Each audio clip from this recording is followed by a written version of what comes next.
Hey everyone, welcome back to the channel. Don't forget to like and subscribe if you enjoy the archival stuff we do here. Today's explainer is a bit different.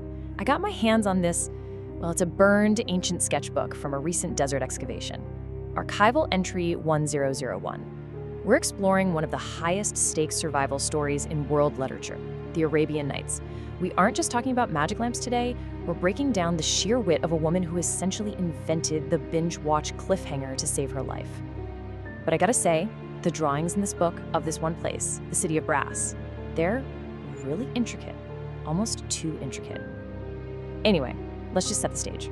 So the text scribbled here reads, "Every evening he married a fresh wife and had her strangled the following morning." Yikes, right?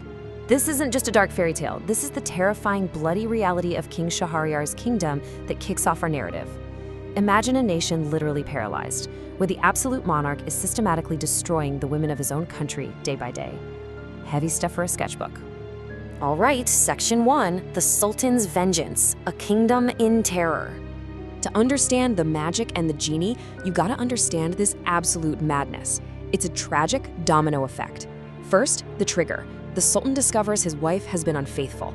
The blow is so heavy his mind just snaps. He decides all women are inherently wicked, so he marries a woman at night and executes her at dawn.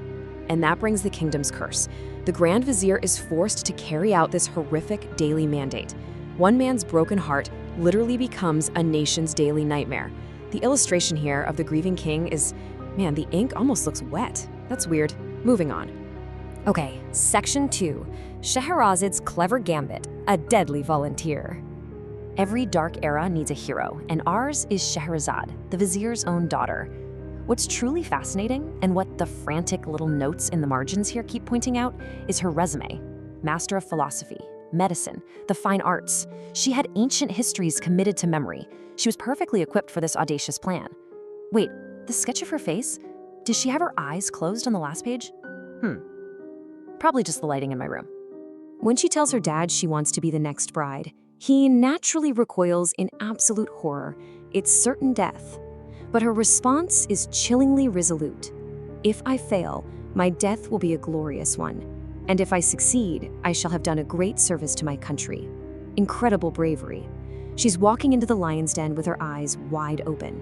Speaking of eyes, never mind, let's look at her plan. How does a scholar stop a murderer? A brilliant 4-step survival loop. First, volunteer. Second, have her sister ask for a story at night. Third, and this is the genius part, she pauses the tale on a massive cliffhanger exactly at dawn, right when she's supposed to be executed. Fourth, the Sultan's curiosity overrides his cruelty, and he spares her for one more day to hear the ending. Wash, rinse, repeat. It's a great plan, but looking at the tally marks on this page, there are way too many of them. Right, moving to Section 3, Stories Within Stories, the Nested Narrative. This beautiful Arabic script marks the passage of the nights in the texts. Every night bled into the next, utilizing the repetition of the sunrise to stall the executioner's blade. But looking really closely at this script, the lines are shifting. I swear they're shifting. It's like they're etched into the paper, not drawn. Okay, deep breaths, it's just an old book. Structurally, she used a nested doll approach. Outer layer, telling a story to the Sultan. Inside that, a merchant telling a tale to an angry genius to save his life. Inside that, an old man bargaining for the merchant. It's a labyrinth. Just like this drawing of the City of Brass here. I didn't notice all these little figures before. They look like explorers, and they're getting closer to the city gates. The whole point is that storytelling is a literal lifesaver. Just as characters pacify demons, she's pacifying a murderous sultan, proving that words can conquer swords. But guys, I'm really getting weirded out by this book. The little figures in the city, they aren't facing the gates anymore. They're facing outwards, like toward us. Her ultimate catchphrase to survive was, "What is this compared with what I shall tell you tomorrow night if the king spares me and lets me live?" The ultimate bait. It secured her another 24 hours. I feel like I need to keep reading this. I don't want to stop right now. If I stop, let's just keep going. Section 4, Grounding the Supernatural. Magic meets the mundane. Her technique was grounding extreme magic with relatable reality.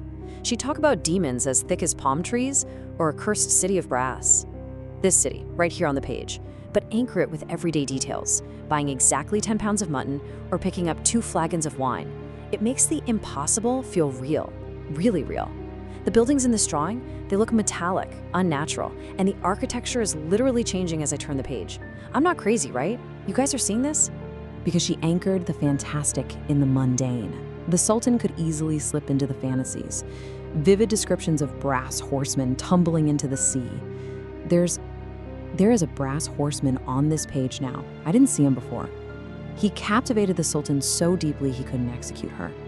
And I can't look away either. It's like the ink is vibrating on the paper. These fantastical elements provided the ultimate escapism. Vengeful Jinni, cursed cities turned to black stone, giant rock birds.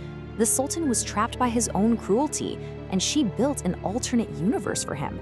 I think this book is an alternate universe. The etched symbols, they're glowing faintly.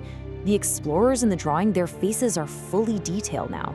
They look absolutely terrified. Section 5. The Legacy of the Nights, from Baghdad to the World. The text evolved over centuries. Sassanid empires, the golden age of Baghdad. French translations in the 1700s, Richard Burton in the 1800s.